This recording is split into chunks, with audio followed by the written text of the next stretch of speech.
that took so long. I thought that I would be quicker. Hello, hello. Hey, how are you, Chainsaw? I'm doing much better. How are you? I'm doing really, really well. This is so cool to be here today. How's your week been? Me? Oh, it's been fine. I've had a kidney stone thing, and then I thought it went away, and then it came back, and then now I'm pretty sure it's gone. I feel fine now. So. Oh, I'm glad. And then my grandfather had a mold issue in his house, so I've been cleaning out his house and demolding it, Oh no! like mildew mold. Oh wow! What? So I've been very busy. So what do you get mold from? Is that like in the ceiling? Just from the humidity. Something? I think it's just from the humidity around here. I see, right. It's Florida. not proper ventilation. Okay. All right. Yeah. All right. That makes But sense. I got a dehumidifier and wiped everything. Hopefully it's good now. Okay. How about you, Otto? How's your week been? A bit hectic and a bit. I'm here. Doing okay. I've been dog sitting. Yes. Dog sitting right now, so. And the dog's owner is returning tonight around midnight, very briefly, and is going to crash and get up in the morning and go to a Norse Women's Weekend convention thingy. So I just simply stay in place, help her in with the luggage, listen to her vent for a bit, and then probably she'll be gone when I wake up, and I'll be back to the dog. What's the Norse Women's Convention thing? Well, I'm in a reenactment group, and we do like 10th century Icelandic for the most part. And there's a group within it called the Norse Women's Group, and they have the Norse Women's Weekend, which I call their little convention. It's almost, it's sort of a convention. It's basically they all get together somewhere and they have a big party through 3 or 4 days, and they have their politics. And I mean, it's a group within the group kind of deal. So, I think they have officers and stuff, and they have a big meeting, and they have a grand old time by all accounts. So, and are you the man? Oh, I do nothing. I do not. I have nothing to do with it. But the woman that owns the dog who I'm working for is a member of the group and one of its leading lights. And she's flying back in tonight to be here in time to go to the Norse Women's Weekend tomorrow morning. So basically, my employer will be here for probably about 6 hours or something, 6 to 8 hours. Mm-hmm. But I have nothing to do with the Norse Women's Group. No. I don't belong to any of the subgroups or anything. I'm not actually even a Norse citizen. I'm a member of Freehall, which is a household within Norseland. But I never went for full citizenship. Right. How long have you been part of that organization, Otto? Me? Yeah. Geez. First time I attended an event was the year I went to Grey Cloak's Norse wedding. That might have been 2004, 2005. I have to look that up. But probably nearly 20 years. 2 decades, hey? Well, wow. So you must have seen them go through some times. How old were they when you joined them? How old was it? It was about 20 years old. Obviously, you just had the 45th. 25. We just had our 45th, so it would have been about 25 years then. So it was already a very well-established organization by the time you joined. Oh yeah, been around for a while. Well known in regional medieval circles. Mm-hmm. They're active at the Pennsic War, which is the big regional medieval convention and event and war that they have. So how did you become involved? I mean, they seem to do a lot of wonderful community things. So how did you sort of hear about them and start? I know, how would I get involved with that sort of thing? No, but like... Well, I'll tell you. Yeah, tell me. I'm fascinated. Many years ago, actually it was around 1987, I met a guy I was working with, and my friend Grey Cloak, and we were working together, and he was into this group, this was before Norseland existed as a group, but there was a previous group called Vikland, and he was a member of that. So he introduced me to a few of these guys, and I talked to some people that were interested in the SCA, and I'd heard about that sort of thing. And although Norseland is, and these guys were separate from the SCA. So anyway, I met him, and there I met some of these guys, and there was some talk of me getting involved, but I didn't really. And I worked with him in 87 and 88. That I moved out of town. I moved back into town around 96, and then it probably was like in the early 2000s that I ran back into him. Would have been like would have been like early 2000s. I was in Saratoga Springs, and there was a tap on the shoulder, and there he was. And he's like, "Hey," and I'm like, "Hey," and we started talking, and he said, "Well, you got to come out and visit me, and this and that. I do this and I do that, and I've been doing this." And so I hooked up with him, and he said, "Well, I'm going to be, doing this." He was getting married, and he was going to do this Viking wedding, Norse wedding. And he said, "But you got to dress up." And I'm like, "Oh," because that's the thing that always kept me from this, is like wearing a costume, But I bit the bullet, and I got my wife to make me like a tunic, and she made something for herself. She went with me. And we dressed up. That's it. And she does not go to these things, by the way. She's right. To like 3 or 2. She has no interest really. But she went to that. So we went there. And I was in really bad shape because I had a very bad cold and the flu. But I wasn't going to miss this. So I was all full of decongestant and antihistamine. So my head, I was like, it just, messes you up psychologically. And I was drinking large quantities of mead. So I was like on Mars walking around. And next day or two, actually probably a day or two later, took me a while to recover from that. I talked to Great Cloak. He says, "Hey, everybody really liked you there. They want you to come to more events. Why don't you come out to our next thing? The thing is the assembly." And that was the first event I went to. And that was the one where I went out to Vermont for it, and then I woke up in Massachusetts. But Mike is here. Hello. I can tell that story another time. Hello, Mike. How's it going? It's going. It shows. Good. We're here. We all made it. We all made it. Yes. One more week. Yes. One more week above the ground. Yeah. And how's your week been? Share, Mike. Your turn to share.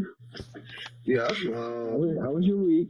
How are you feeling? How's your health? It's good. It's a busy week. I had a lot of work this week, so I have to run around. Everything's late, but I'm here. Yes, about late. Can I just give you my humble apologies for being late with the Dude, Where's My Wallets? Please don't shoot me. Oh, well, it happens. Sadly, we have a great build-up to the beginning of the new arc. I did it on purpose, in fact. Exactly. Yeah. Oh, well. And you've got a new story, Mike. Yeah. Yes. Yeah. It came out today. It was fun. Yeah, it's a good one. I liked it. Yeah, I liked it too. I was going. Did you read it? Yeah. Yes, I did read it. I did. It was so good. We don't want them to know. Exactly. In the shadows. In the shadows. I fell off my part on that. I have not been with you on that. We haven't been doing much this week. Bob's been busy. Yeah, we had to talk about that anyways, because our new month started, Bob. So we got to figure out what we want to do, because we got 2 ways that we can do it. We can try to keep fighting with the one we have, or we can put the new layout into a new app and see if we can do it without the super. How deep are you with this one? I mean, is it too late to start over? No, this one, this one we didn't get that far. And like we noticed that it was using Supabase right away, so we tried to limit that and focus on that. But we had to rewrite it to make sure to explicitly state that we don't want it on Supabase at all.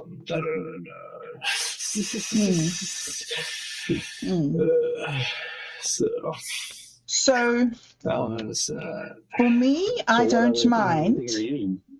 Sorry, what was that? What other app or whatever are you thinking of using? Something different than Lovable or different than what? So the thing, carry on. Well, we've just bought a year's subscription to Lovable, thinking that, not knowing that we were going to have this problem with Supabase. So we're kind of in a corner now. We've paid the money out, and now what do we do? It was $850. Oh, yeah. It sounds like you kind of need to stick with Lovable. So this is the thing. Like my investment's been invested. I did contact the company, and it did give me an automatic response saying talk to a human, and I'm psyching myself up for that. Well, what is the other option you're considering? Yes. Well, the other way we could do it is we could start from the bottom up and just try to use Codex and see if the Codex will do it from the get. Because Bob has a website we could use if we just use the Codex, but so I don't really see the trouble of trying one more month and seeing if we can get running, because we had the other one running. It just wasn't based off the nodes. It's just having a really hard time not using. So Lovable will do the nodes and stuff, right? Yeah, it should. I mean, there shouldn't be a reason why I can't do it. It's just having a really hard time not working without the. Well, what if you just say scratch everything, let's start over and give it a whole new start from scratch on Lovable? Yes. Yeah, that's what I was going to talk to Bob about. See if we wanted to just start a new project up and start from the bottom with the new. Whatever the new prompt that we made up with all our that had all our issues. So, well, the thing is that it depends what our goal is with Lovable. If our goal is to play around and see how far we can push things, then it doesn't matter what we do. And October, November, and December, Supabase is free. Right. So it would only be from January next year that we would start paying, and we would only be paying after a certain amount of video. So for me, it's not a big issue in the short term. But I don't know about coding. Like, it might be no point in putting 3 months' work in and then scrapping it all. No, I mean, I think it's more about trying to build something than anything. Yes. I'm just having fun with it, but I do want to do it the right way. And Yes.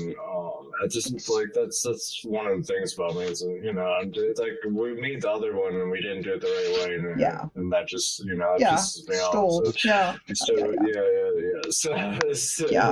So we started from the beginning, and then this one's having issues. So I'm just like, okay, well, obviously I didn't write the original prompts clearly enough to what I wanted to do. So that's what I was focusing on, rewriting, fixing, and making sure that it says that this Supabase isn't going to be used, and then once we have all the peers are connected, then we can say, hey, can we add Supabase as a node, and then it'll kind of understand more. But well, here's what I think as an outsider. Since you already paid Lovable, I would say just start from scratch on Lovable and do it without the Supabase involved at all. And I had more that I was going to say. I do that all the time. And Lovable. I remember what I was gonna say. Lovable is more. It seems like it's more user friendly and stuff for like Rob and everybody who's not super into coding. But to originally do your idea right, you start from scratch with Lovable and use Lovable since it's already paid for. And like start from scratch, basically. That's what I'm saying. The big advantage of that plan, as far as I see it, is that you've just come on board Chainsaw and you'll be involved from day one instead of having to go back and see where we were. Yeah. So that's what I'm thinking. And the second advantage of that is that it's more fun.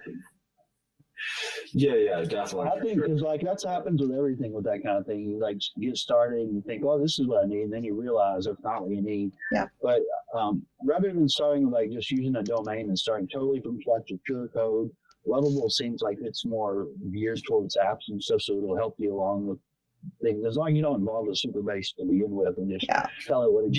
You got good prompts now, what to tell it with the nodes and stuff. Yes. That's my opinion. Yeah. Yes. It's probably what we'll do this month because I know Bob was busy, so I just left it there. So I wanted to talk to her before we get going on anything and start moving. But yeah, hopefully we'll figure that out. But yeah, I'm just trying to have some fun with it, see if we can figure it out. Hopefully we can. Like, I don't see why it wouldn't be able to do it. I think it's a great idea. I think if you can, rather than just have fun with it, I think it'll take off and do. Whatever's more than fun. It's definitely a good idea if it starts. If we can get it up and running, it'd be definitely a lot of fun. Yeah. Well, we've had a glimpse of that thing that Minds had, where Minds was selling, like basically they were selling like a clone of their own website, trying to tell people. Oh yeah. There or something. Oh yeah. What was that about? Was that anything? No, I mean they're trying to use their subdomains pretty much. No. Yeah. Trying to sell subdomains. But I mean the whole Minds package was all based off open source, so like it shouldn't have this should have never been a thing. It should have all been decentralized kind of like Mastodon does it, where they do little decentralized nodes and then they all connect to each other instead of all having the same associated website, and you're paying for something with terms of service and you have your own. Lovable's going to be able to job with all that with the nodes and the kind of different things like, and I mean, Lovable, they might be in trouble with that kind of thing. I don't know though. I don't know anything about it.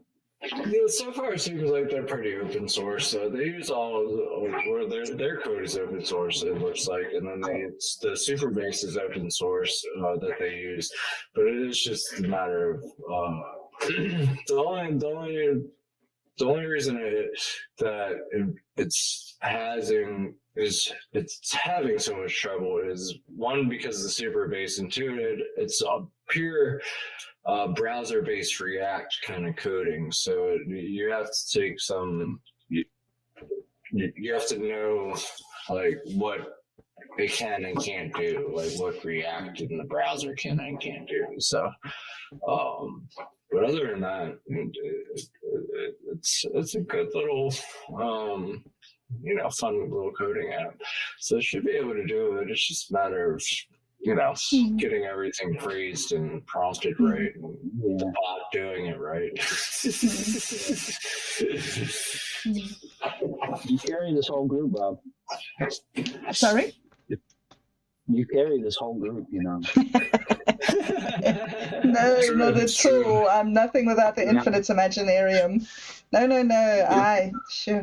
Without you, there is no infinite Imaginarium. It becomes a finite Imaginarium. Well, I love it. I'm glad that we're here, and I'm glad we're playing this game, and I'm glad that the game is inseparable from reality. And I think that we should live playing a game forever and ever and ever. Yeah. I just wish Glitch would have never gone. We would still. I was just getting into it.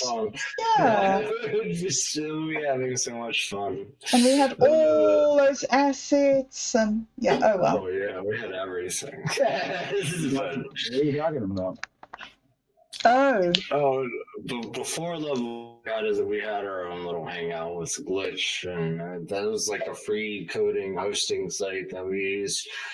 So I coded it, and like we would just play on the site that they hosted for us for free, but they ended up going under and closing down, so we don't have it anymore. Everywhere we go closes down. You'll learn that one.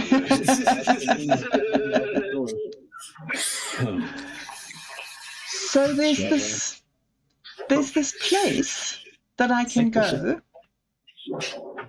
and I can't. Maybe should not have started this sentence, but I got all excited about. There's this thing that you can go to where you can put it in your browser and you can get to infinity.bobdub.rocks. Have you been there? Yeah, we've been there now. We've been there together, Bob. What, you and me? We legit saw it. Yeah, we've been there together. That blank page? Wow, really? Yeah. You sent it to me. We have to link that to the LLM project. Welcome to Infinity and Beyond. I'm on the site and it just says welcome to Infinity and Beyond, and there's nothing else. Isn't that brilliant? Isn't that the most brilliant page you've ever seen in your entire life? Because Beyond, we get welcome to Infinity, and then you get the whole screen of Beyond. It's called real estate. Real estate. We'll have to hook it up to the Git, so it's showing the LLM on site and stuff. Okay. And then, but yeah, we haven't even. I don't even know how far we got. I don't remember how far we got with that fun project, because I don't know if we ever got the LLM working or not. So. I have no idea. It was awesome fun, and I put in a lot of prompts and I pressed commit a lot of times, so I have no idea. I'm hoping that it was all documentation. Anyway, yeah. So when shall we? I wanted to ask you about. Oh, go ahead. No, carry on. Never mind, I'll go. Shut up. Yes. All right. I wanted to ask you about like security and stuff for the websites and stuff, because I guess Lovable will take care of all that.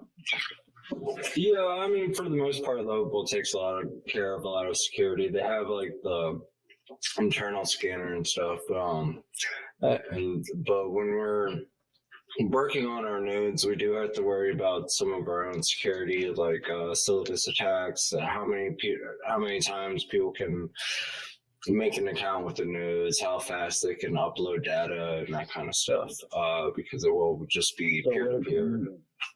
Can you just put that in your prompt and tell the code to take care of all that, or what? Yeah.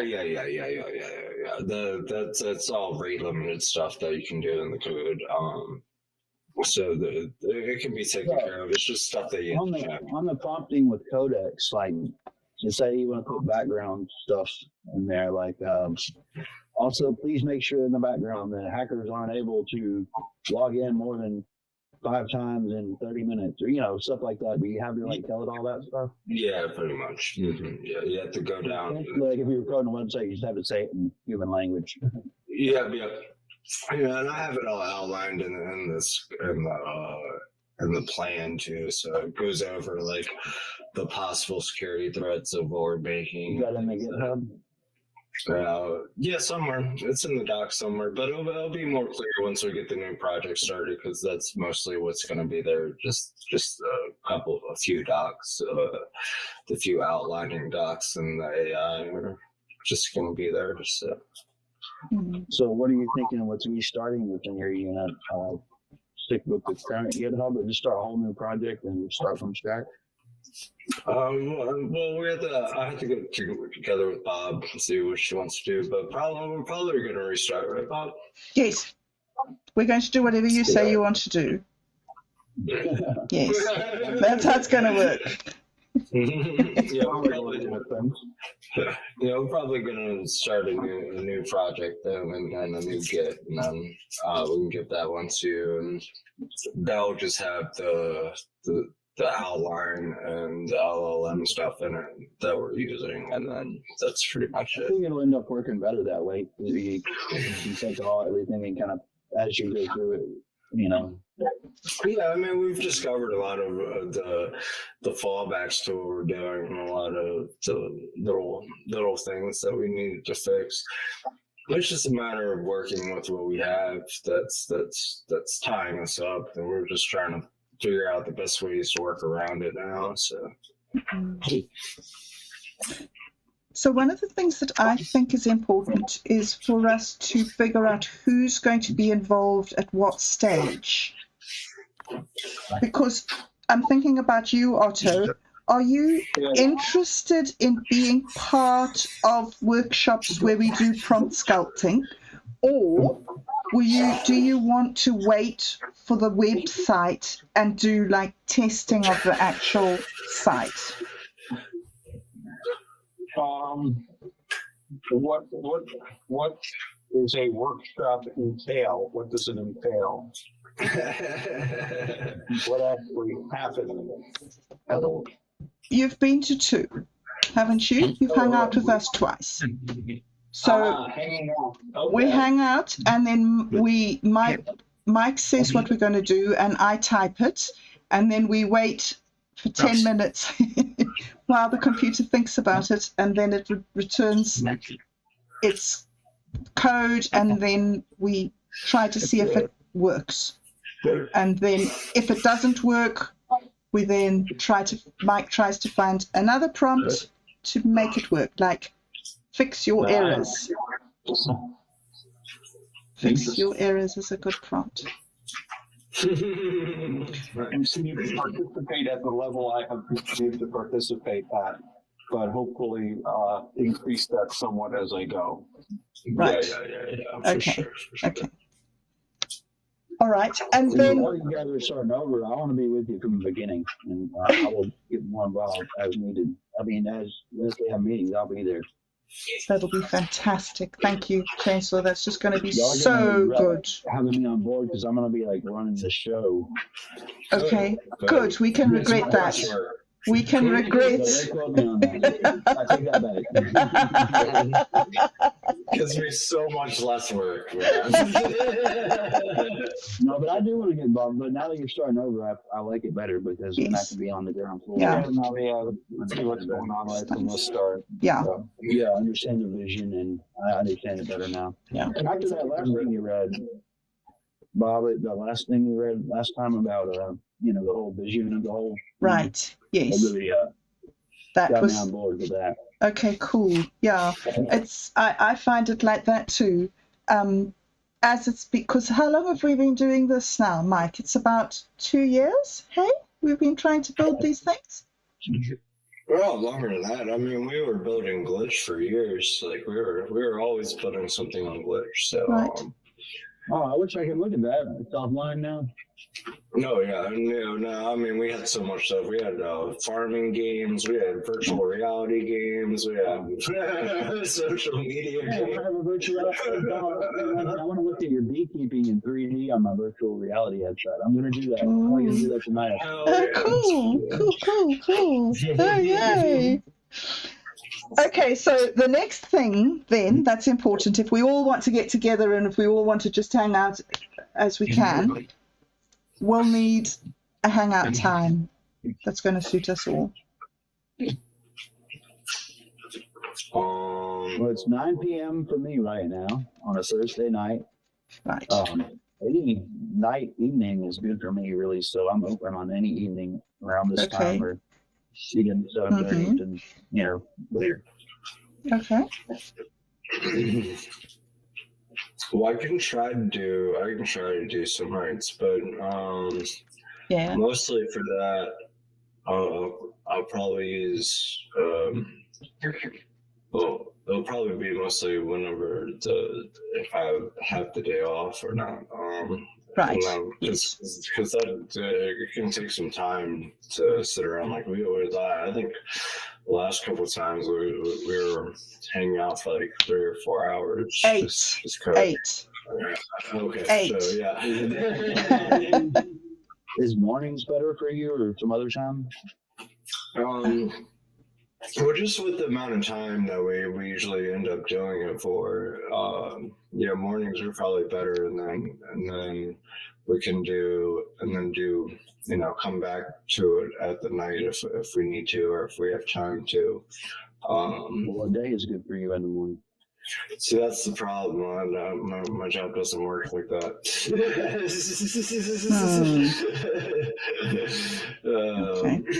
But Wednesdays are usually good. Not this Sunday, but usually Sundays are good. Be ready to be involved when it comes up, right? Pretty much. And then I don't think we all need to be there either. Like if I can't make it and Chainsaw wants to do something, I don't see any problem with you two hopping on, or you three hopping on and doing stuff with it. It's a community project. It's not like Mike, you're kind of like the backbone of the whole thing. So like you need to have a certain time. No, I understand that, but there's still little stuff that you guys can do without like the styling or user or the UX or. Well, our initial meeting, once we have our first initial main meetings. Yes. I mean, isn't this it? Well, we're not talking about getting down to brass tacks on this. Yeah. Well, let's set up the. We're talking about times when we can talk about stuff. Let's plan on setting the everything up this week, Bob. Sure. And then we'll plan on meeting for Thursday next week. So let's try. We'll shoot for Wednesday next week. Yes. Now Wednesdays in the evenings, I'm busy in the evening. So, but if it's in the morning, I can probably make it. Okay. Yeah. So Wednesday morning, good. Wednesday morning. Yeah. So we'll shoot for that. What about you, Bob? Is that okay for you? Perfect for me. Yes, absolutely. But Wednesdays and Thursdays are good for me. Sundays are also good for me. So yes. Sundays are always good. But of course, Bob, your Wednesday is different from our Wednesday. Yes, but I'm talking your language. I'm learning your language, so I'm practicing it. What time Wednesday morning? Usually about 3 or 4 a.m. my time. Ah. Yeah. Let me just look it up and see. That's what I mean by morning. Yeah. Okay. Teams. Right. You should. At the time. We're all on the same page. Yeah. Okay, so we're just gonna get that rolling this week. So might be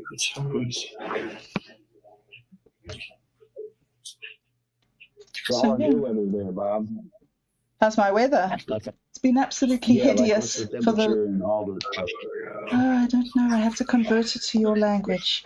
No, we know Celsius. Almost good.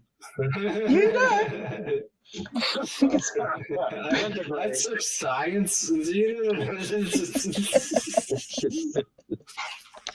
We're not all just dumb Americans. It's too hard for me. All this translating. I'm from. It's 18 degrees C. Frenchified. You see. It's you, Otto. It's you. That's about 64.4, huh? Yeah. Metric system. I prefer the robust Englishman with trains, rods, links. It's 5 things away. We're half a furlong. Come on. Does the C stand for chlorine or calcium? Chlorine.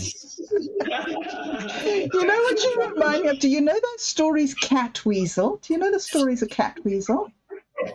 You don't? No. Oh, your son would love them. It's this Norman, this wizard from Norman days, and he does a spell, and as he does a spell, he falls into the moat of the castle, and he's transported forward into an American rural farm, and he meets a young boy, and it's really funny and fun.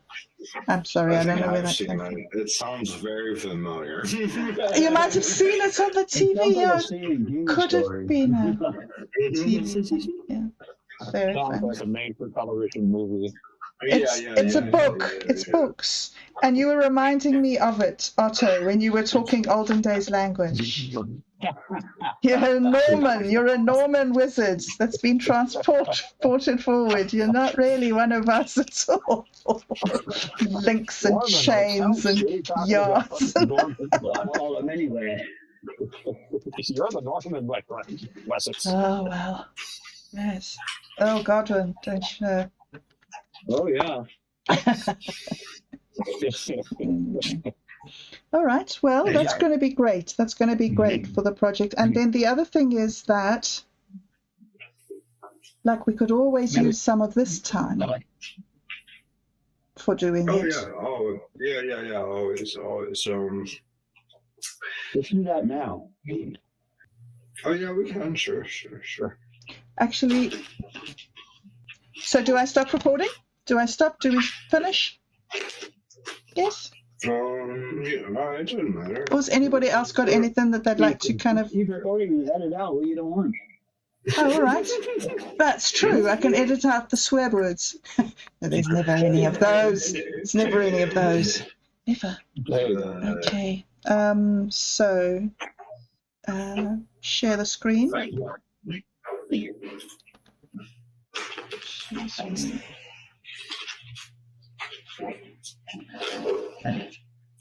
found the thing first. Yes. What are y'all going to do for Halloween? I can't go with anything this year. No. Wow. Too old. No! The kid's gonna be the Grim Reaper. That's what you want. Oh, cool. Smart kid. Oh, cool.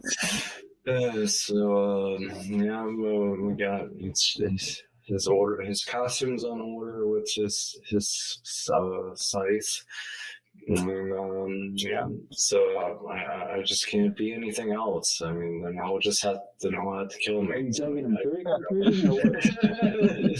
Yeah, we're going. Well, you gotta wear a costume. What are you? I need a Be the adult standing there like an idiot. Yes, exactly what I'm going to do. You can get one of those tall man costumes where it like makes you like 8 or 9 feet tall and be like the taller Grim Reaper, Dad Grim Reaper. No. I would fall. I knew a guy that said to be like 30 years ago. I was visiting this apartment and I was alone in it. Some guy just said, "Hey, let's go out and get a beer, whatever." And I just hang out here. So I'm like hanging out. And there was a knock at the door, and I was across the room, and I said, "Come in." And the guy came in, and it was somebody dressed like the Grim Reaper with a skull mask and a hood. And he did light construction work, so he had those stilts he used to work on ceilings. Yeah. So it made him like a foot taller. So he bends in and stands up with his head brushing the ceiling and just starts striding forward. I was not expecting this. I was probably stoned. Drinking back then, I might have been on mushrooms or something. And I remember I was standing in a doorway when I saw him coming. My reaction was I took one step back and I turned around with my back to the doorway and said, "Okay, all right, that's got to be, And of course, it was only a second or two, and I realized, well, it's this guy I know that's wearing stilts. But for that moment, there's nothing like seeing a 7.5 foot tall rogue figure with a skull for a head. Those are really easy. I actually used to sell them on eBay, like, I don't know, close to 20 years ago now, but you can just make a thing out of PVC pipe, and it's like a thing that goes on your shoulders, and you put a mask on top of it. You can order one, Mike. You need to get one before it's too late. It's probably not that expensive these days, like the $1 dozen. No, but it makes you real pause. It's really pop in your head. It's fun, man. He'll handle. You can see through a mesh in some of the He will handle all the fun, I promise. Well, all right, Bob. I can see your screen, and it's so small on my phone. Elvis was seeing you. Okay. I sent you the copy and paste thing, Jitsi. Oh, yay. But you're going to have to remind me from the beginning of how I have to do this. Do we have to set up a new workspace or? You're going to copy that and paste it inside that box. Just like that. Okay. Yeah. Remember the 3 dots so you don't miss anything. Yes. Yeah. Remember anything? Allow Jitsi to see my screen. I thought that you were seeing my screen. What? Yeah, I can see your screen. So why is this stupid computer? Hold up. Something's difficult. Not now. Whatever. Okay, now. All right, so Open Mike, this what did chat. you send to her, and she's gonna. What's going on here? Send her the blueprint of what we're doing. And she's putting it into the big Lovable box there. Here it goes. And that's going to generate us a web starting base. Okay. So it's here in the chat, in the Jitsi chat. Chainsaw, do you see it? Yeah, I'm seeing it. Okay. Yeah.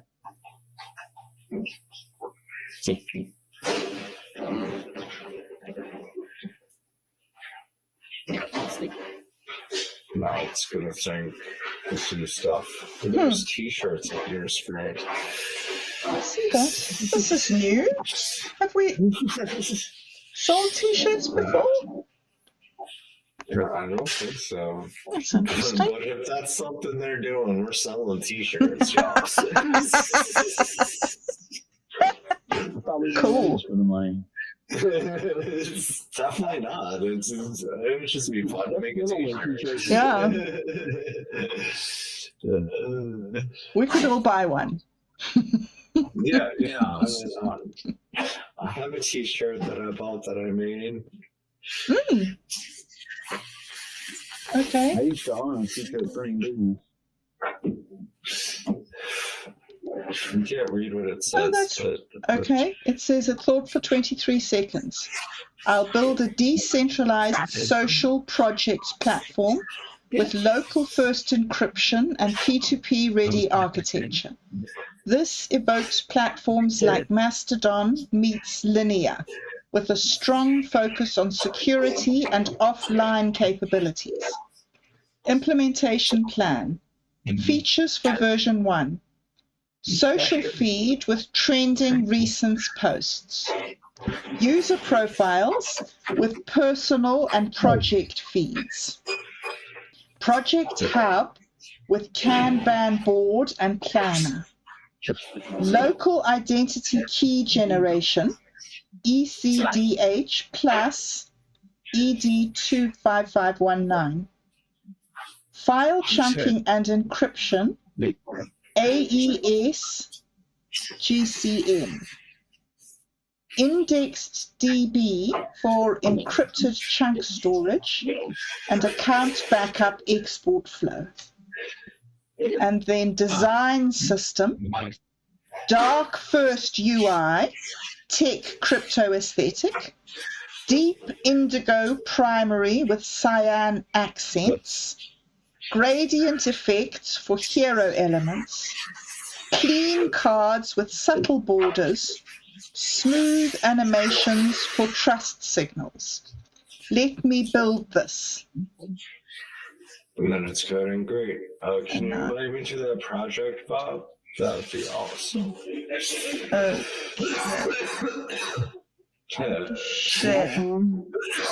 Share. Yeah, of course. Yes, we're all jumping. Well, this sounds good. This is a good prompt, yeah.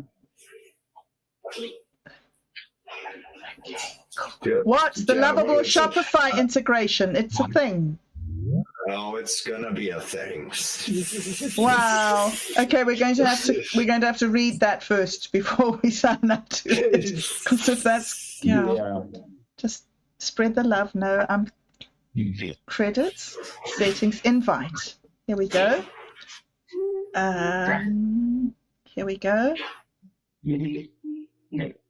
Huh. It says you're already in. Anyone with this link. All right. So here we go. Okay, so you've given that the prompt. Is it written like that yet? Done with that part? Yes, we put the prompt in and it's built the thing. Yeah, I see all the prompts in. Thank you. It's built the thing. It built the thing. It built its version of the thing. Okay, so this is the thing where it says imagination. That's the thing. I thought that was some of the Lovable stuff. So, okay, get started. I'm going to get started. Look at this, Alice Q. Your display name is Alice Q. My. My display name is just Alice. I don't have a Q. Oh, you don't have a Q? Oh, wait. No, that's the display. This thing's for the Alice. Okay. I got the Q. My bad. Okay, so somebody left. Who left? One of the two Ottos left. Only one Otto remains. Otto. The other Otto remained. Yes, that is the coding name. It's adorable. Is that a picture of a cat? Yes. That's adorable. She said, thank you. Let's see. All right, so I could leave this one. Oh, so we have to connect the GitHub. Right. Yeah. Here we go. Connect. All right. Connect project not connected. Right. Project connection. All right. Confirm transfer to set up two-way sync. You're moving the only instance of this project to your GitHub organization. We know that, hey? Yeah? Yeah, we know that. We've done this before. We know this. All right. So what about the nodes setting up stuff? Does that have to be done on it? Is that it? So let's see what it did. Well, if you read the chat in there, it'll tell you what it just did. So it just started. It's Is P2P ready? Yes. This is local identity keys were made. IndexedDB storage for encrypted chunks. So right now it should be using local storage, social feeds, task forward, and secure exports. So the nodes aren't set up yet, but it's going off local data. So next steps, it has nodes ready to implement WebRTC swarm layer when needed. You have that. So when you write the next prompt for setting up all the node stuff, do you have something written for that already? No, we don't have that set up. I mean, we have the old paperwork for it, or the conceptual idea for it, but we don't have it written out for the new way yet, where it doesn't, where it ignores the terminage or usage of Supabase. So we wouldn't really go through all that. Yeah. I wasn't planning on doing this this evening, but yeah, we need to go through that and relay it out so it doesn't mention or use Supabase. But you can also use this just to tell it to move on to the next step. It's saying that it knows what to do next already. Yeah.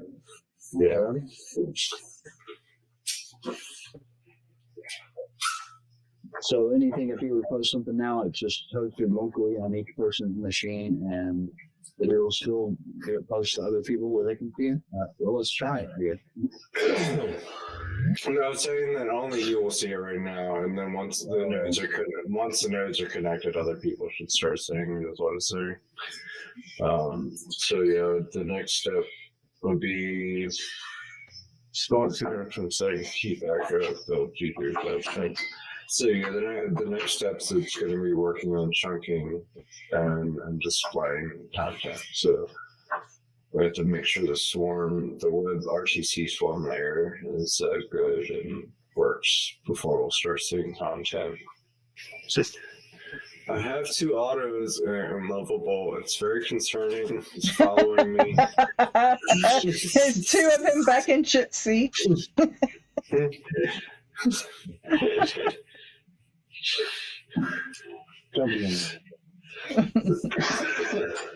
Yes, really. So am I going to click this one about implement social and project build, or is that too early to carry on?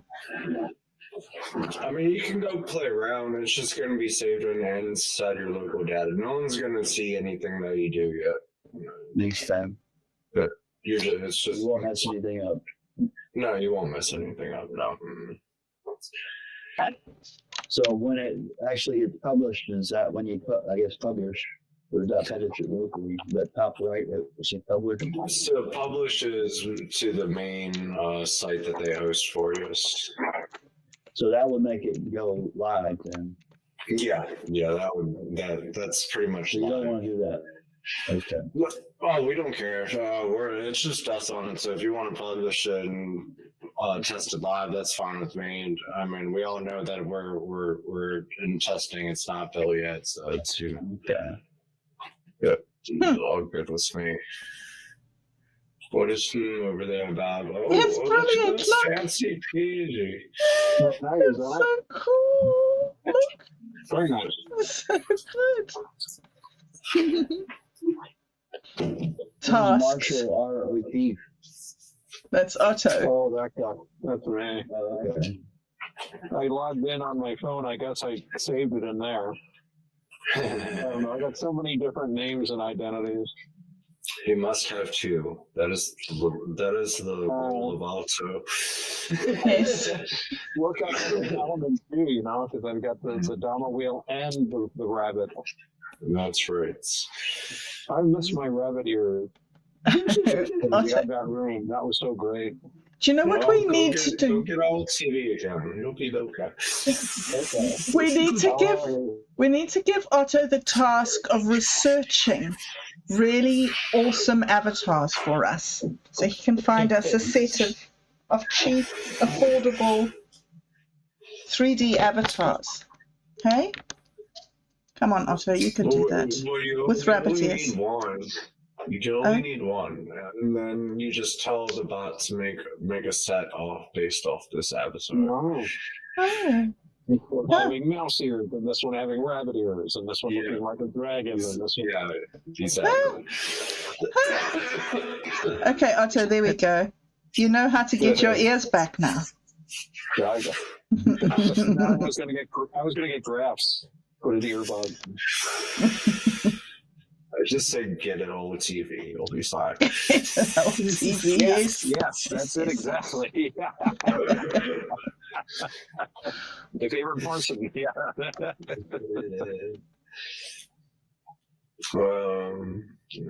So did we hook it up to Git? Yes, we did. We did, and here it is. Here we go. So, you see it? Hold on, somewhere. Oh, you have to invite me to that project because you keep everything in private. Oh, yes. Maybe you don't. Hold on. I might be able to get to it from here. Okay. Will you invite me, please? No, you have to invite me because you keep everything private. Oh, right. Well, we can be public if you want. I just thought that. No, it's okay. I just like teasing you. Okay, well, just have to explain the joke to me every time, okay? Add people, find people. Y'all might give me again because I can't. Well, hey, fucking phones. Can't do shit. Thanks for my mom. I'm back at it. I'm in the good of now. Okay.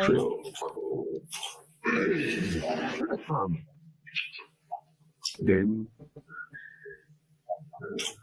Did I miss anything? So, So I'm like, hold on.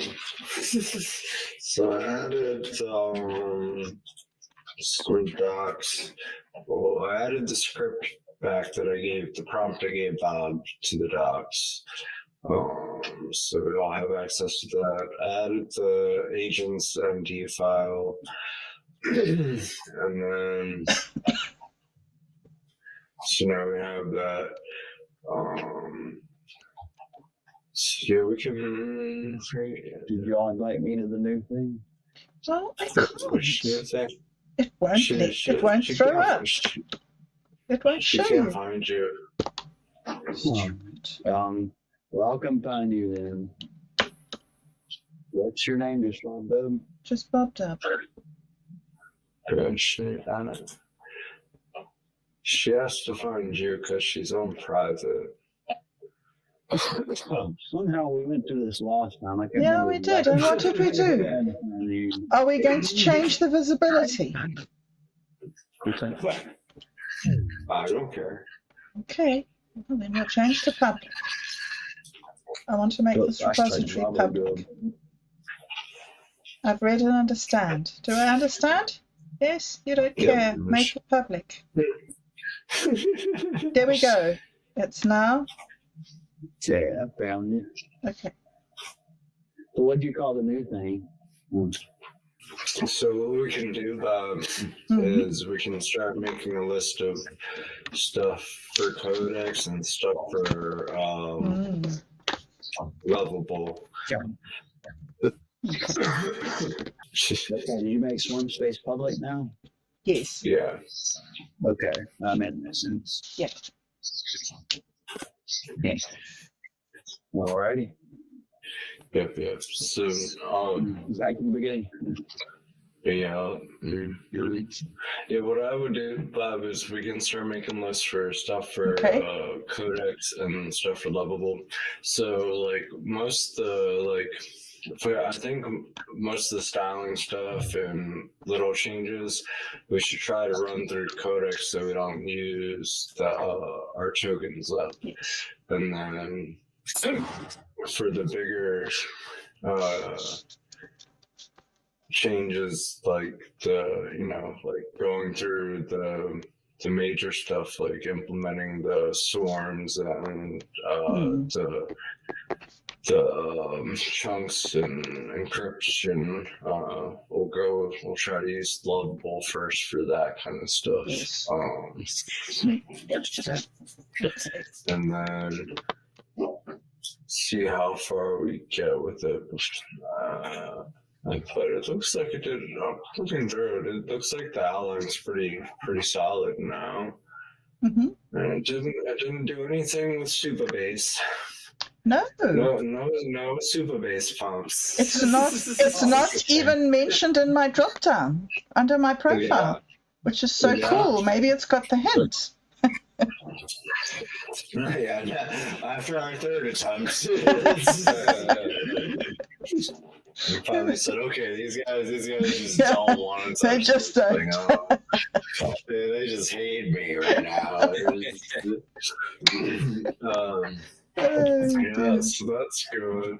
So I think for most of the stuff, I'll start playing with some of this stuff. But what I would work on is getting the landing page set up, making a list for a top nav, so that you can navigate the site without going to it's the top nav bar to explore around easily. And just stuff like that. I'm sure there's tons of little stuff that we can kind of pawn off on Codex instead of using Lovable. Those are the main things just off the top of my head. I don't see a top navigation, and that's how most people are gonna. At least older people. I don't know about the new age, but at least my age, they're gonna look for that. They're gonna look for that top nav to start exploring the site instead of getting started and going through each step by step. So we've got this trending videos and recents here on the home page. Right. So we need to tell Codex to link those 2 pages, do we? Or do we just have to make posts? What do you mean? Yeah. So on the homepage. All that's all mock right now. Okay. So nothing can be trending. Nothing can be anything until you get nodes connected. So it's all right. Local. Okay. Yeah. I have a question real quick. On the GitHub, do I need to join on the GitHub, or since it's public, does it matter if I join anything or what? If you're a member of GitHub, you can help code and push issues and log stuff. How do I join on this project? I've never actually been on GitHub. Still battling with that. I've used it many times as a non-member. Collaborators. Well, I don't understand why I can't find you, see? So, like, I'm on the project now, Space, but I don't see anything to, like, I guess I could watch this project, maybe? I mean, I guess that's all I need. I was wondering if I needed to, like, join anything to be able to join in on the project. Other than Lovable, you can just type in there. If you want to do coding, you'd have to be on GitHub or be a member of that to log issues and stuff. That's what I'm saying. I'm on GitHub right now on the project, and I'm a member of GitHub, not a paying member. I found you. Oh, no, she found you. There you found go. you. She's gonna I found add you. She's there we go. Here's the invite. It's coming into. Where do you want the invite? There you go. Where do you want the invite? Proton Mail. Yeah, change our cover. Hooray. Success. It's always happening. Kapla. Goals. Yeah, I can't see any of the things I can see on Bob's share screen. Oh. I can see everything. I can see Bob's screen, but when I go over to Lovable, I can't see anything like that. Okay, cause this is GitHub. Read sound effects.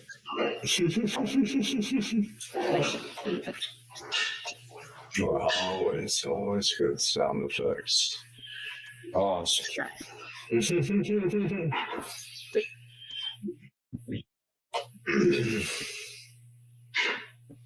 got the old mill stream running here next to me.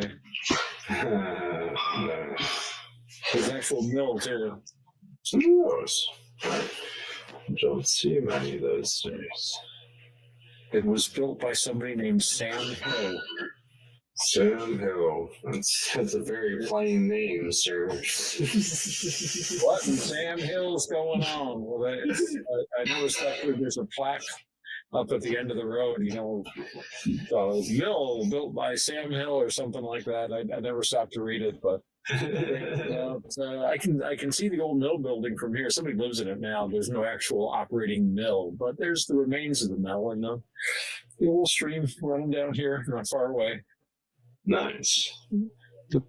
It has its moments, but I don't know. It's a very damp place to live. I mean, the water table is like, it's inches below the foundation.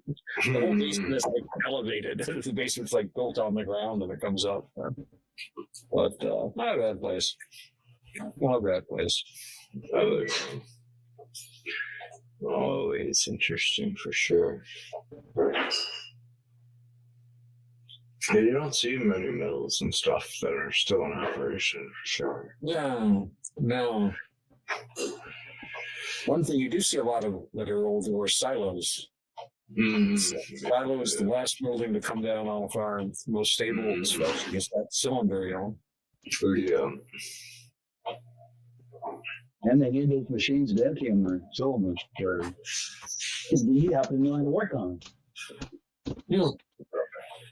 What are those called? What were you saying about the machines you work on? Oh, and the silos? Yeah, silo motors. Sun motors. Yeah, they call them power. They used to call it power shoring. because the old Like a days, conveyor belt that moves it. well, it's got it's like it hangs from the top, and it's off some, used to be, they call it a tripod, really old silo. You see like a three-legged thing. Later on, they were hexapods, six-legged. But basically, a cable comes down, and it's this big ring thing, and there's an auger.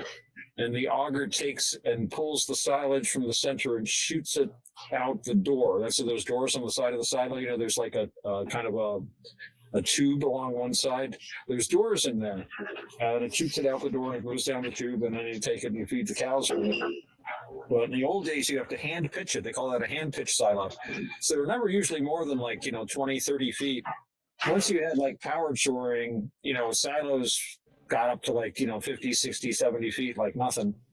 But you would just have, like any machinery, it would wear out, would need maintenance parts and stuff like that.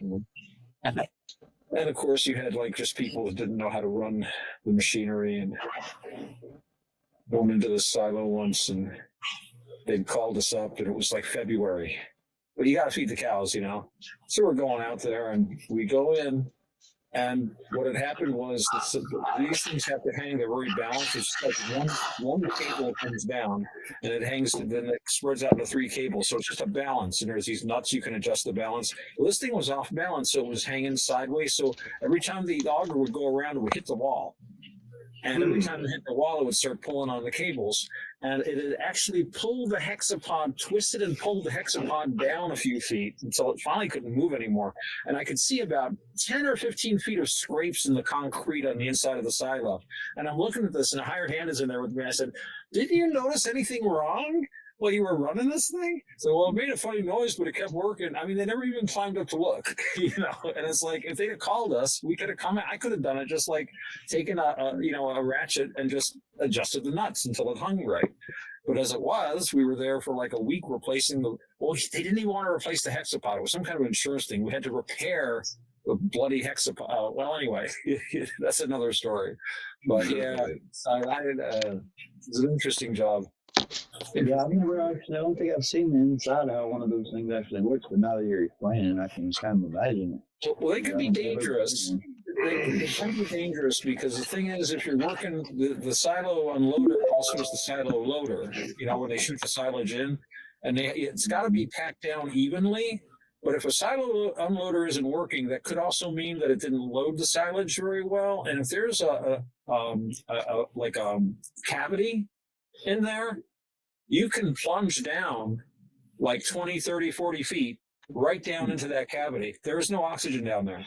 It's all methane. You're unconscious in seconds, and you're dead shortly after that. The last year I worked in silos, they'd actually break through the wall of a concrete silo to get a body out because this guy just plunged through so much silage, and they had to go in through the side. So it was always, it's cool if you ever want to go out and check out a silo. Just be careful. It's not. I've actually checked out some old ones before, but they didn't have the mechanisms inside, I don't think. Well, they take those out. Those are valuable. Sometimes you'll see an old tripod though, in an old wooden silo. They use them a lot to retrofit the old hand pitch silos, but power shoring tractors were a big thing. I used to have these magazines from the 40s and 50s when they were really pushing tractors, and they're oh, you only feed a tractor when you use it, so they're keeping a horse, feeding it all the time. So what do you recommend, horses or tractors? For me? Yeah. Well, the thing about horses is you get more horses eventually, so they kind of replace themselves. With a tractor, you have to buy parts. On the other hand, taking care of a horse is not easy. I have never had a horse myself, but I know people that do, and they get sick easy, and you got to feed them. And so I love watching these TV shows when they use the horses like motorcycles. It's no, you've got to curry the horse and feed it, and make sure it doesn't chill, and they get all kinds of illnesses if you don't watch them. So everything else. I was little, but I don't know anything about cattle or that kind of stuff. Lots of work. Been around many, but never owned any, for sure. They're expensive too. Yeah. But I gotta get going, guys. I did start. Yeah, I gotta start getting going. But I did start the implement of phase 1 that it wrote out, so we'll see how that goes. And you can follow it in the Lovable. And I said I think we should start making notes on what things that Codex can do for the styling and layout and stuff, Bob. And then we can kind of loop back and forth. That way we're not so focused on here and using up the tokens and stuff like that. So. Yes. So what is the list for the top nav bar that we have to work on? Is that what we want in the top nav bar? Yeah. Okay. So All later, right. dude. See you next time. Guys, thank you so guys. much. It was See you so next lovely. Okay. Lazy. See you. Thank you. Goodbye. Check it out. All right, he's gone. He had a nice kiss, doesn't he? People man. He's great. And he's put a whole lot of stuff in here.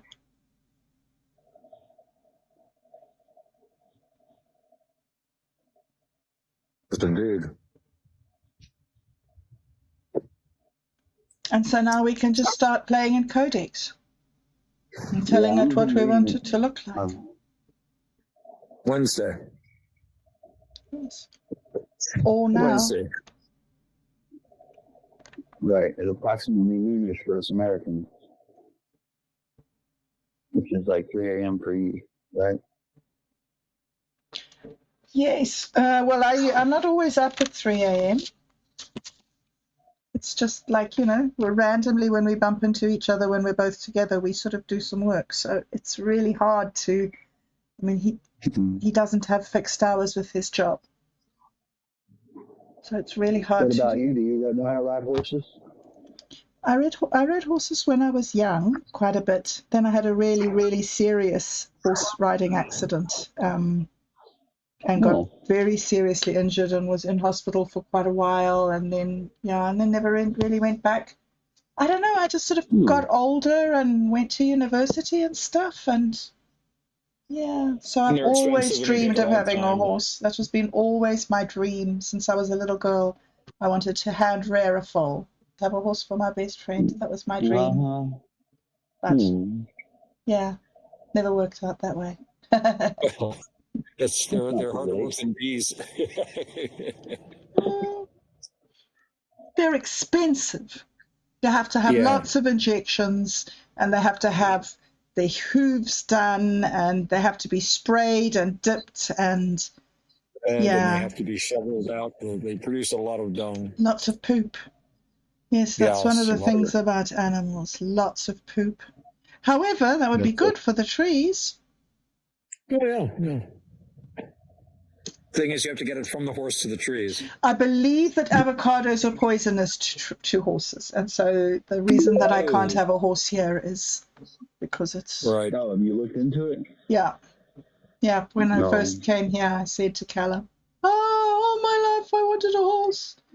So he said, well... So he made up the story about avocados being poisonous to horses. They have wild horses here, and once a year they round up the wild horses, and then people can go and get a wild foal and have it and stuff. So I always was, but no, not on an avocado orchard. And not on a kiwi fruit orchard either, because of the sprays that they put on the fruit that make it not compatible with livestock. So...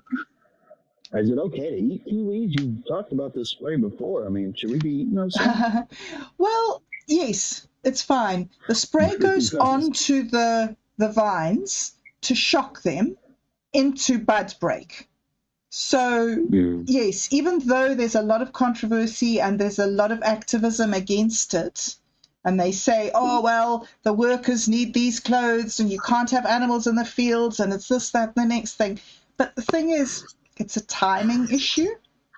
When the spray is being used, you don't want to inhale the spray. But once it's done its job and it's evaporated, it's gone. And then after that, the fruit develops when it's gone. So technically, from a technical point of view, it's actually a safe procedure. But, you never really know until 100 years' time. And then, those lead pipes, they've killed off. I don't think the pipes added much lead to their drinking water, really. What really screwed them up was that they used lead as a food additive. Mm-hmm. They actually used lead to sweeten wine, sugar of lead. On old bottles of port from the 19th century, you'll still find some of them will have a lead shot, like a musket ball, to help keep the wine sweet. So, yeah, they boiled stuff in lead containers. I mean, I don't think the water pipes being lead was all that good for them. But I read this very interesting article that they had so much lead, they used it in cosmetics and all kinds of industrial processes. And it wasn't good for them either. I actually recently heard that leaded glass, even the lead in that would leach out from acidic things. And I never really thought of it coming out of glass. Like, If you're drinking from it, yeah. But they said that even in the leaded glass, we could, types of W, he says, I still did that if I can. I've seen glass tinted with uranium. Yeah. But before they knew about radioactivity, because it gave it this beautiful purplish glowing tint to it. I think if you go online, you can see some that used to belong to the British royal family. Glass so beautiful. I actually have some uranium glass. And it's maybe I'm thinking of something different, but it's orange, not purple. It's uranium. Maybe another radioactive thing, but you get more than one color out of something too. Yeah, I'm thinking of the ceramic type glaze. Oh, right, the glaze, yeah. Yeah, and the glass, I'm not sure what color it was, but yeah. But I don't know how much that affects me. So, what time is it there for you, Bob? It's 4:10 now. So do you have any kind of regular hours, or you just whenever you feel like it? Both. Whenever I feel like it, but I try to tend towards regular, but that's very hard. It's just... I hear you.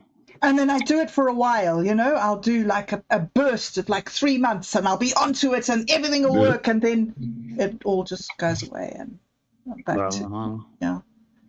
So I've never been on like the normal people world schedule. I've always been like a night person. Hours, my whole life. Yeah. It's interesting, isn't it? There's a different feel at the night. It's not so stressful. It's like peaceful. I love the night. Everybody else is asleep. Yeah. No. It feels different. Breathe it. Yeah. Now imagine you're that way too, Otto. You probably being in bands and stuff. You probably night out. I'm used to being up really late at night. I don't really sleep that much. I never seem to sleep as much as I'd like anyway. And when I'm not, depends on the job I'm doing, at the time. But I'm like Mark Twain always said he never saw much reason to get up much before 10 o'clock. And I'll push that to noon or 1 sometimes. But yeah, I used to, when I had my own business out in Buffalo, I'd have my first cup of coffee at midnight. I'd take a nap in the afternoon and wouldn't have my first drink till 3 or 4 in the morning. So, and nowadays I tend to gravitate towards New Zealand Standard Time for some reason. It's weird.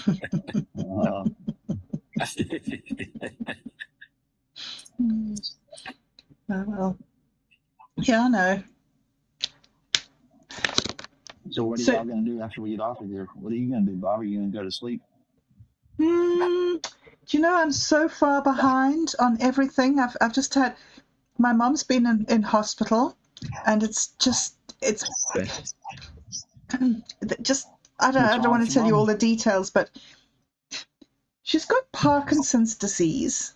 Okay, here are all the details. She's got Parkinson's disease. Yeah, please. And part of that paralysis that's come along is a nerve that goes through her voice box. So she can only whisper now. So she feels that she's lost her voice and lost her agency, and people talk over her, and so she's getting more and more like she's sort of folding up in on herself. And the more she sort of folds up in on herself, the more she's developing these throat problems. And one of the severe complications is that when she swallows, the valve stutters. So she chokes as she swallows. So she's not in any danger or anything, but just it's very frightening. So it's just been very traumatic and awful and on and off. Physically and emotionally with your mom? Are you like close nearby and like emotionally with her? Not really. She's very, very angry with the way my life has turned out and things, and she blames me for a lot of stuff. So, I mean, she loves me and she's just a lovely, lovely, caring person, but she doesn't understand. She's always held it together. She's always had her life under control, and she doesn't understand why I haven't. And she thinks, I've made deliberate bad choices. Yeah. Yeah. Are you nearby, like physically? She's in South Africa, so she's a 20-hour flight away. Oh, wow. So no, I don't get to see her, and it's awkward between us. So I just send loving messages and gifts and.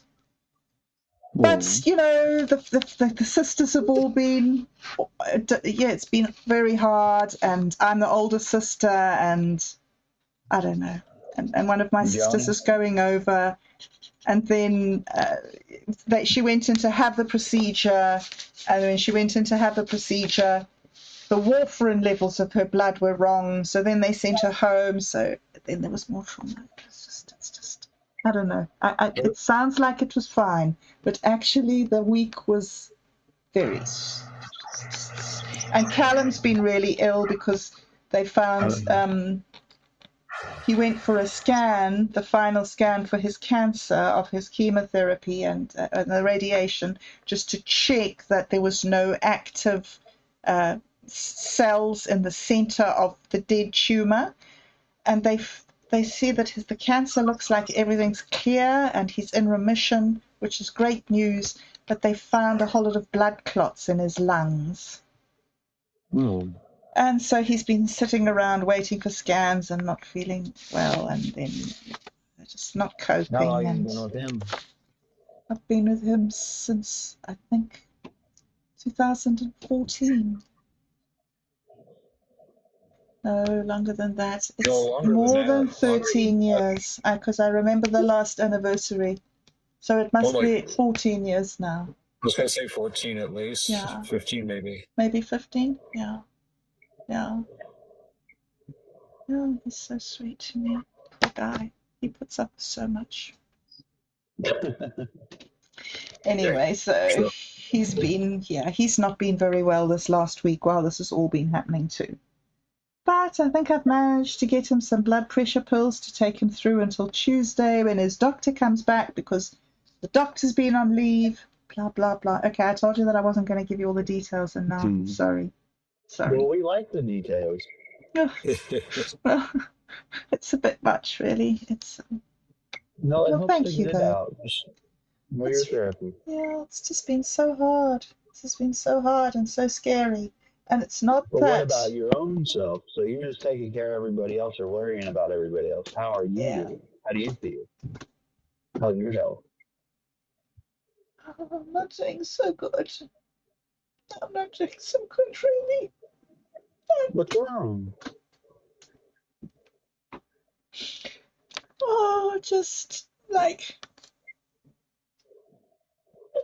every time there's one of these scares, and every time my sisters start going on, Mom's dying, I just, it just triggers all the grief of Carly, and then every moment is a fight, because everything that happens is a memory of her. Every time I take a cup out of the cupboard, I remember, oh yeah, I had coffee with Carly. Every time I walk out the front door, it's like, oh, I remember when I went on that walk with Carly, and then I go to town and I see a florist shop, and I remember when it's just this like barrage of grief and then I just have to I don't know. I smoke a lot of weed and I sleep a lot. That. You just have to, how life is. You can't worry about that kind of stuff. I mostly don't. I Life mostly goes on, don't. and death is a part of life. Well, I know. Everybody Still deals sucks. with it, just not me. I just don't deal with it. I just don't move on. I don't know why I got stuck in it and Nobody everything's does. like this. No. Well, I you just. do fine with it when we're doing our get-togethers and everything. When you're on the internet acting weird, Yes, nobody I knows the am. damn difference. No, nobody knows. Nobody must know. Nobody knows. But it's been a hard week, and I've just had to take some time out and go for walks and not do the work. You know, just yeah. What's the word? The dude, where's my wallets? Editing and The writing. dude, where's my Exactly. wallets? Yeah, the dude, where's my wallets is the work. Yeah. Which is great. I love it, and I love that we've increased to 2 a week. It's really another awesome way to keep my mind off that and spiraling into that place, is to have things to do and to have things to do and deadlines and people who are interested. So it's good. But Bora. yes. But I'm a week behind now, so now I've got 4 episodes to do. However, I've got all the animations done for both of last week's episodes.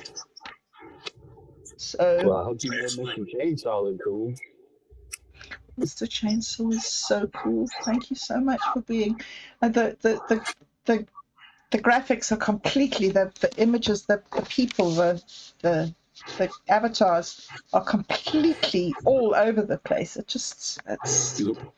I haven't quite got it trained properly yet, but I'm working on it. I'm going to work. Part of the fun. Yeah, part of the fun. Yeah, and yeah. Well, like you were saying about your sisters and stuff, being like doomsayers, like, oh, everybody's so. I have an aunt that's like that about my grandfather, and she kind of gets like that because he was pretty old. He was like 86, and Yeah. the one I was telling about them getting the mold out of the house, and people get old and they die, and it fucking happens, and there's nothing you can do about it. And people die for other reasons than with me. But you can't think about it all the time. You just have to, go on doing your own thing and enjoy the happy stuff while you can. And as a guy, I'm always good at telling other people how they should live and like how to do stuff. But also, because just like you, like dwelling and shit, worried about people dying and stuff. Yeah. But I'm good at telling other people, don't worry about that. It's this is part of life. Just go on and be happy. Well, that's good. It's good to tell other people like that, because like I was saying on the stream the other day, you forget it when you're unhappy, and for somebody to come along and say, take my advice. I'm not using it. I used to have a friend who used to say that. But I was gonna say something about to compare your sisters to my aunt, like how she's like that way about things are bad, and but I mean it's gonna be what it's gonna be, and you can do your best to take care of people, and encourage them.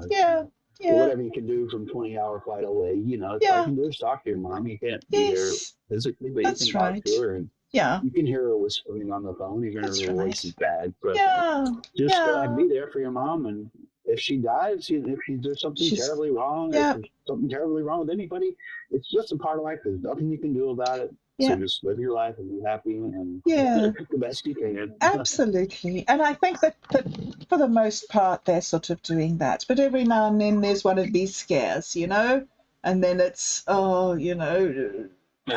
Fall into the old grooves, yeah. Well, if she dies, when she dies, a lot of things are going to have to happen. Like what's going to happen about Dad, and where's the funeral going to be, and are we going to go over? And so these are conversations that are sort of, they're not out there with us, but every now and then we touch on one of them. And so it's always there that there's going to be this big stuff happening. And Dad had a heart attack when he was 64, and then it was followed by prostate cancer about 4 years later. And then he's had cognitive decline, and he's been getting migraines and losing brain cells. And so it's just been an ongoing progression of ill health. And it starts to wear you down. You're used to like having a flu and getting over it. And when it's been 20 years of your parents being sick. Are your parents still together? Yeah. Yeah. That's unusual for us Americans. I don't know about you, Otto. Maybe your generation. Well, I've been with my wife for about 30 years now. Which is about half my life. Which is frightening when you think about it. Yeah. Maybe frightening. I wouldn't call it frightening.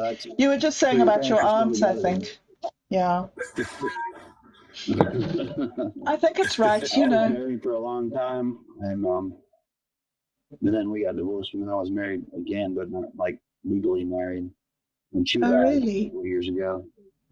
Your wife died? So I struggled with that. No, she wasn't legally my wife, but practically my wife. We were together for like 10 years. Oh, common law, right? Yeah. Yeah, man. I vowed never to get married again after my first marriage. So, right. Like legally. No point bringing the government into it. Yeah. Yeah. Got a guy I'm sorry for your loss. He's working on his third divorce now, and he says, we were group there, party, and he was talking to me and this other guy, Grey Cloak, and he goes to Grey Cloak, how long have you been married? He's like, close to married, like 20 some odd years, 23 years or something. He said, how long have you been married? Like, almost 30 years. And he goes, I'm working on my third wife now. I'm starting to think maybe it's something about me. It's like, this guy, he has always very tumultuous relationships with women. And it's always fight and this and that. And it's always the women that's like, maybe he needs, I don't know. It's like you're kicked out of 109 bars and it's like, it's a bar's fault. Yeah, it's hard. See, that's the thing, is it? I think I'm not saying anything about you, Chainsaw. I mean, you've had like I know that. And I've had enough breakups over the. I've been there too, as far as that goes. But I think I got to a point where I was like, well, after you leave with so many dozens of women, you just go, well, I'd still be with my first wife if I wasn't a caught her in bed with another man. Well, there you go. That one's on her. It's the betrayal. Well, that's it. It's the betrayal. That's the thing that people say. You can't do anything about that. Yeah. People say it's you, and it is you. The fact is that when you're betrayed, something inside of you fundamentally changes forever. Forever. And people who haven't been betrayed have never felt that, so they don't. I think you've been betrayed, huh? Yeah. Yeah. Not like that. Well, I didn't do any catching. I just had a man who, my first husband, was this Christian guy, this intense Christian guy who believed that every word in the Bible was the truth. And he said that Adam and Eve had 2 boy children, and then the boys had children, and so they obviously had sex with their mother, and therefore God said that incest was sanctioned, it was divine. And so when my daughter turned 8, he started grooming her. And after a while, I started figuring out what was going on, and it just freaked me out so much, and I was really awkward about it. And so he started hitting me. And so then somebody said to me, it would be better for your children to have a good mother than to have a bad father. You should take and that was the worst advice that could ever have. That is just like, you don't take children away from a father. The children need the father. If the father's got a problem, then something needs to be done. Yes.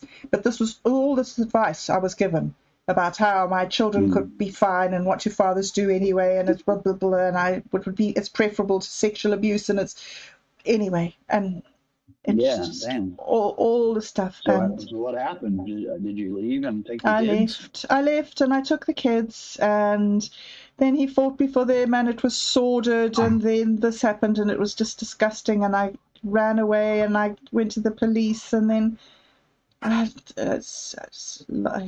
many hours do you have? And no, I got a couple. It was just very ugly and very horrible. And then I met this other guy who said that he was going to be the best stepfather in the world, and he was a horrible, drunken, abusive, nasty man who hit my children and was hideous to them and stole my money and took all my shares and sold my car. Was he younger than you? Sorry? Was he younger than you? Yeah, he was 7 years younger than me. I'm just guessing. Yeah. It's a story, hey? It's just the names change. And so, yeah, I'm that story. And exactly. so I sent my children. Yeah?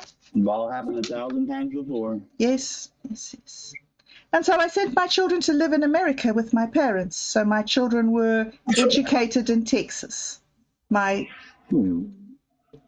then I had 2 other children with the new, the drunk. And then, and then Carly killed herself. And how old was she? 25.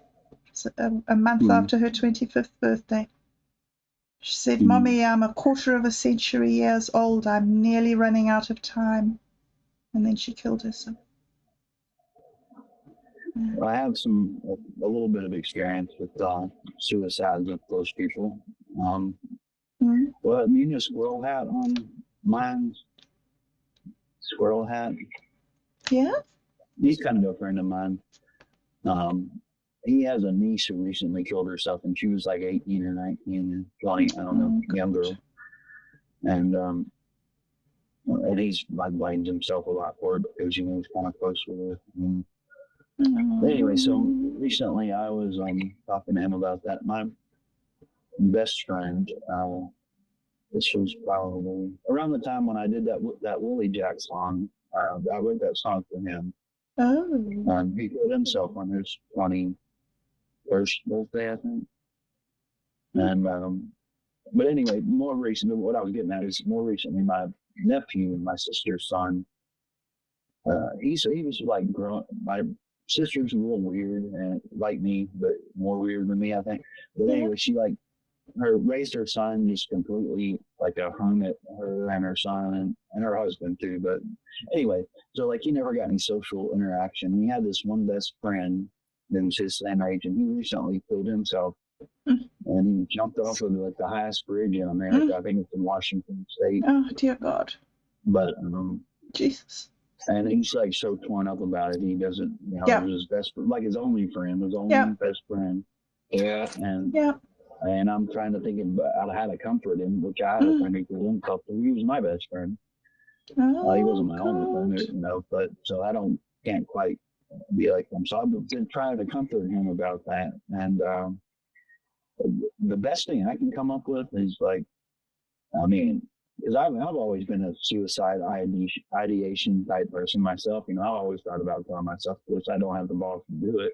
Good, I'm so happy. Please, long may that last. It is because I know what it would do to my parents. That's why I can destroy do it. Them. Destroy them.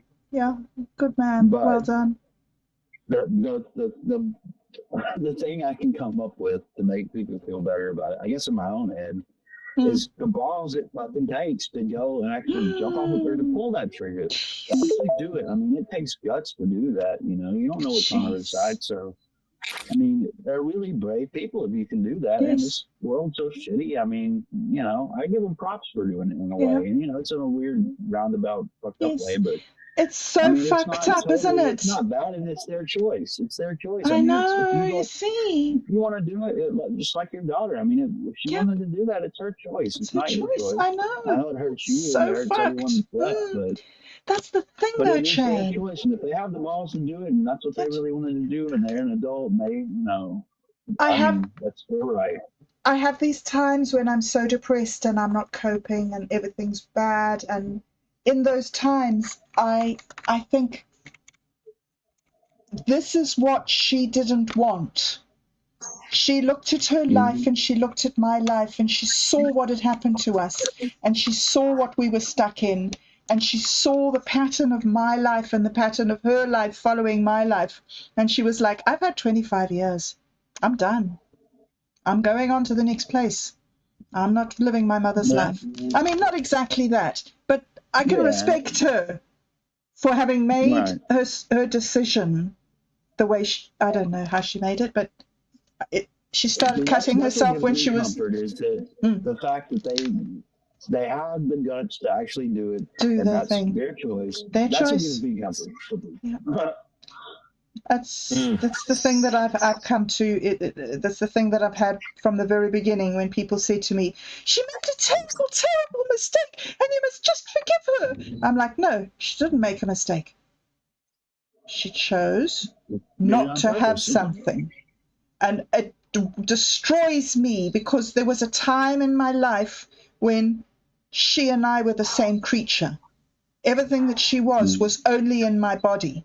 And then it got fertilized and then it got separated from me. But there was a time when she was me and she killed that part of me. And that's something that when you experience that, you suddenly understand. I suddenly understood the sanctity of human life. I always thought death was sad and, you grieve and whatever. But when I felt my own life no longer here, I understood how precious what we have is, how fragile. I can't imagine what it would be like for a kid, to have a kid. That's why I could never do it myself, because I know what it would do to my parents. So that's the only thing that kept me from doing myself. I've tried a couple of times. Well, you were bad at it. I was very bad at it, and now I have friends, so I'm glad I failed. I'm glad you failed too. Thank you.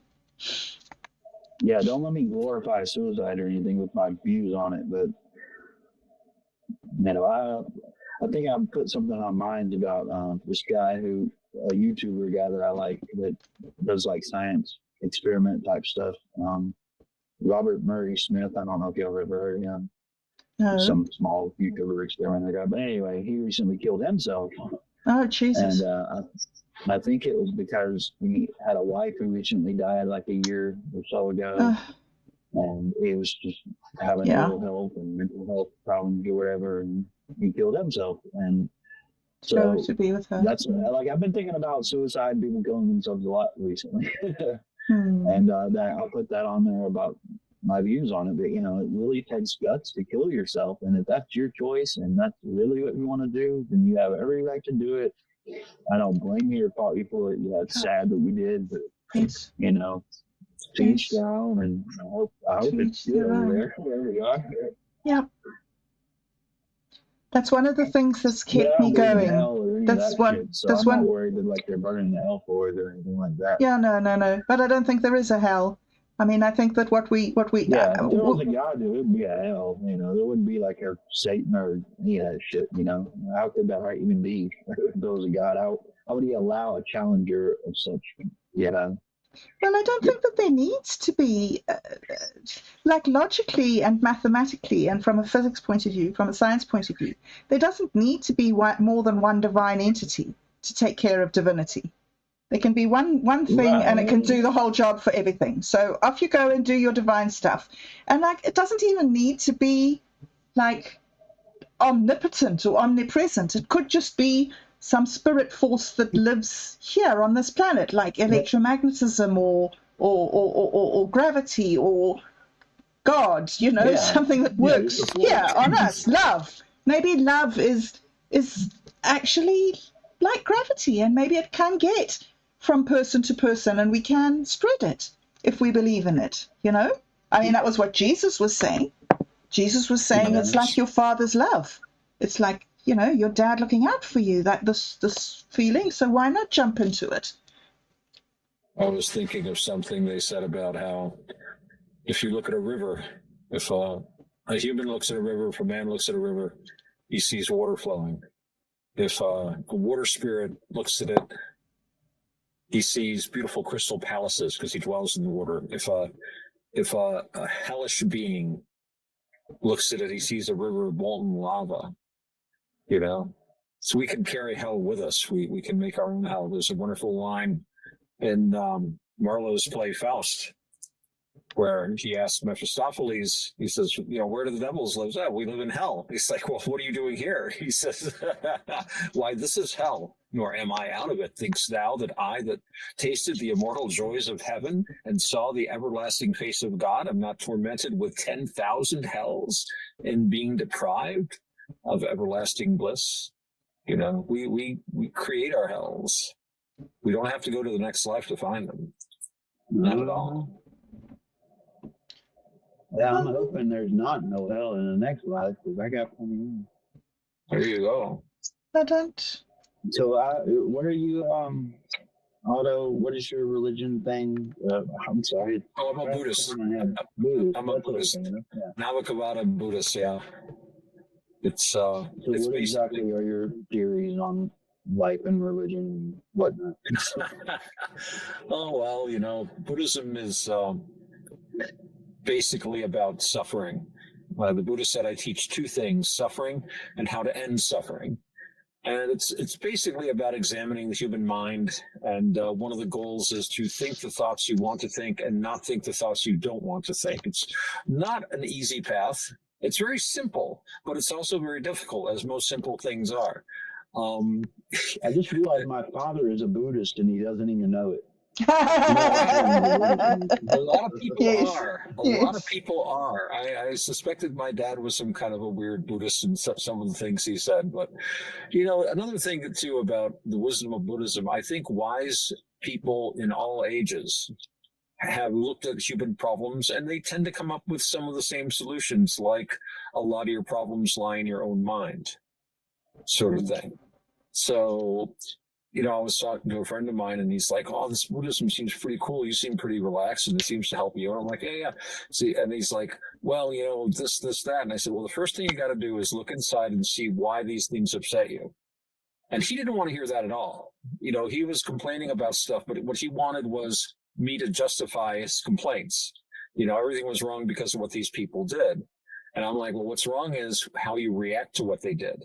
Figure out why you're reacting that way. Step back and see what they're doing. And, suddenly they don't have that power over you. And, one of the things about Bob, and I've talked about this when I first started listening to her, most people, if you've watched Bob's early videos, and, Roberta, we've talked about this. Your early videos were basically, you were using them as a way to document your journey to mental health, or at least away from mental illness. Mm-hmm. And you talked a lot about your problems and issues, but unlike most people on the internet, or most people I've met, you were talking about your problems because you wanted to solve them. And you were actually looking at ways to solve them. Most people they complain, and they just want justification for their complaints. They just want to be validated in that, yes, it's right, that this was all very unfair, and you're completely in the right, and everyone else is completely in the wrong. That's what most people want to hear. But Bob said, I'm having these issues, and I want to fix them. When you're not blaming everyone around you, instead you're actually trying to work on something, and that impressed the hell out of me. Because her sexy ass voice. Thanks for putting it in perspective. Yes, Otto. There we go. Sexy ass voice. That's what it really was. Hey. Why do your Buddhists start on suicide? Well, Buddhism, for a Buddhist, you've got 5 rules that you're supposed to keep, precepts. And the first one is not to take life. So if you kill yourself, you're breaking a precept, you're taking life, and that's the worst one to break. So, are you vegetarian? No. Buddhism is not vegetarian. Actually, the whole vegetarian thing in Buddhism is a late Mahayana kind of thing. I was just talking with you. In Buddhism, it's very direct. See, if you kill an animal, then you're taking life. But if you eat a hamburger, and the cow is not killed specifically for you, well, the cow's already dead. You didn't kill it. And you're just letting food go to waste and letting some, and see, from my point of view, it's if you are not prepared to take that life yourself, then you shouldn't have the benefit of living off that life force. That's what I think. If you want to, She asked if you're a vegetarian, Bobs. I've never been a vegetarian. I eat meat for breakfast, lunch, and dinner. See, not quite. That's a joke, but yeah, I But you're eat prepared meat. to kill it yourself. I would. Well, I would at least take responsibility. Well, the thing is, and if you wanted to refrain from eating meat, that's not a bad thing. It's probably meritorious. I mean, it's probably got good comma points. But the thing is, there's no bad comma or negative comma involved with consuming meat that's been killed. Again, without not, if you came in and said, "Hey, kill that chicken," well, then yeah, but if it's just food that's in the supermarket, there is no connection with the death of that animal. Consuming meat itself, the actual act itself, you can't transfer the comma. You can't say, "Well, if I don't buy it, then maybe they won't do that." Those are all maybes. Buddhism is very concrete and only here and now. But at the same time, if you say, "I'm going to be a vegetarian because I don't want to contribute to that," that's good and meritorious. There's nothing wrong with that. And vegetarianism is one of the allowed stricter precepts for monks or for lay people if they want to take it.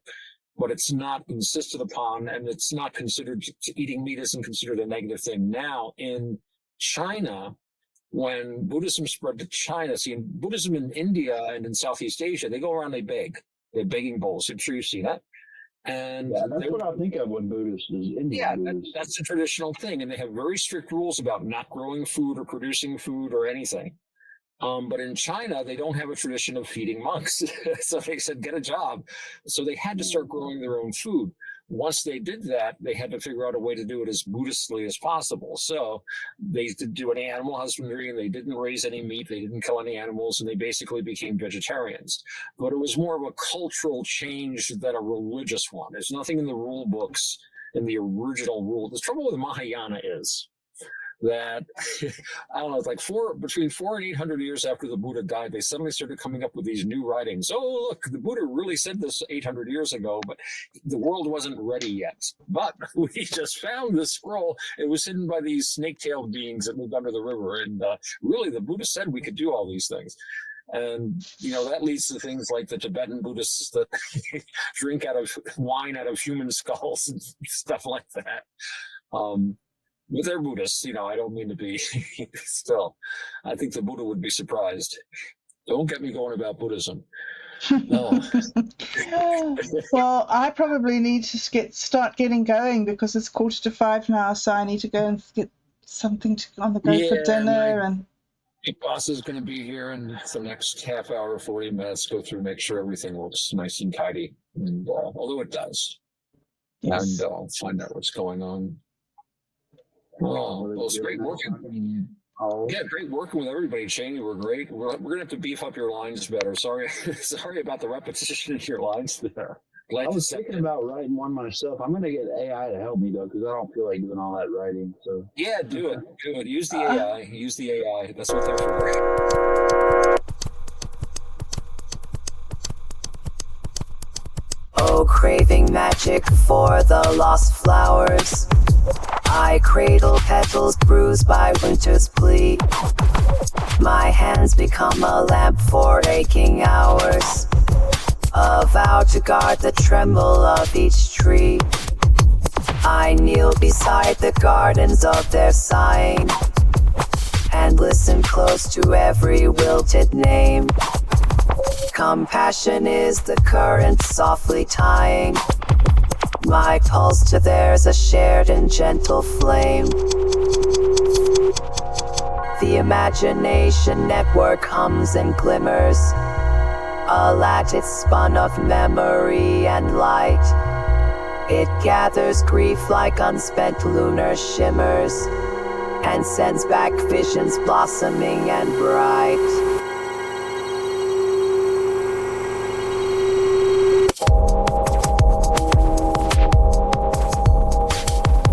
Within that web I teach the roots to story, to drink the tales where dormant colors hide. Their sorrows turn to fountains laced with glory, an emerald chorus carried by the tide. I pour their pain into the loom of wonder, weaving frontiers, an arc of fertile glow. Each seed awakens, splitting stone asunder. A thriving future ringing far below. Thus dreadful solace loosens into morning. Its shadow melts in chlorophyll and breeze. For love transmuted crowns each stem with dawning. The lost flowers bloom, imagination freeze.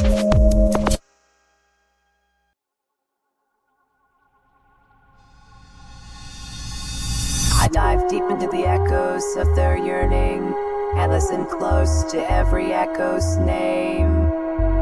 Transcendence is the rhythm, softly turning. My breath with theirs a synesthetic flame. The digital network glitches, sparks and glimmers. A tinted curse of chaos, burning and wild. Through cryptic dialogue and metaphysical challenges, the trio must piece together what the dream machine is. A tool, a mirror, a weapon, a key. Each mentor offers a different perspective. Then phase 3, how to use it. The machine reacts to intention. It can rewrite the dreamscape, alter perception, and open pathways. But misuse leads to fragmentation, or the virus world. Players must choose their role: architect, weaver, or navigator. Phase 4, the first activation. The trio tests the dream machine. The mescaline city bar dissolves into something vast. The adventure either shifts into another plane or loops back to a new understanding. How do you envision the mechanics? Will this be a text-based game, or do you see it integrating visuals, AI-generated dialogue, or even interactive elements like sound? Well, well.